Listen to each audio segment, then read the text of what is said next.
poem I'm about to read is a poem that I wrote a while back when everything first was happening. I wrote a poem last night, but I don't have the balls to read it. But this one is called Screaming Peace. I remember when I was a little girl, my mom was beat senseless for being so senseless, and without her consensus, I'd hide one knife under my bed and one underneath the couch.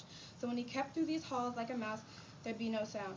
As I watched my mother be beat, I screamed, "Bring me my peace!" And as my mother wept, I saw the last bit of her soul sleep through her cheeks. The sound of my mother's cry and the image of her weeping, wiping those filthy tears from her eyes, and I was only 5.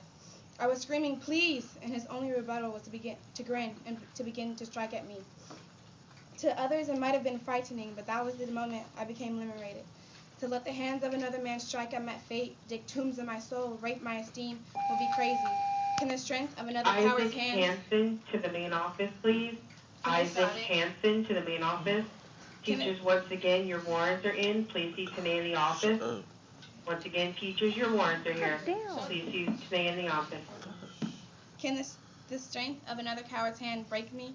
It's unlikely. The crazy part about this, that there's 20 of you in this room who are just like me.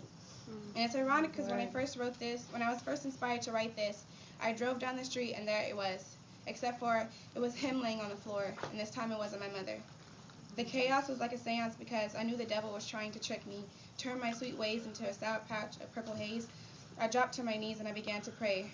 Lord, please walk beside me. I began to scream, "Please," blood dripping down his cheek. I was begging him, "Please, don't go." While Satan was tightening on death's trigger, he was screaming, "Fuck this nigga." He was laying there still bleeding to death. God, I was praying. God, I prayed that you put his body to rest. Now who's next? And although I'm gonna hurt for a while, fuck it, smile. Justice for justice. Woo!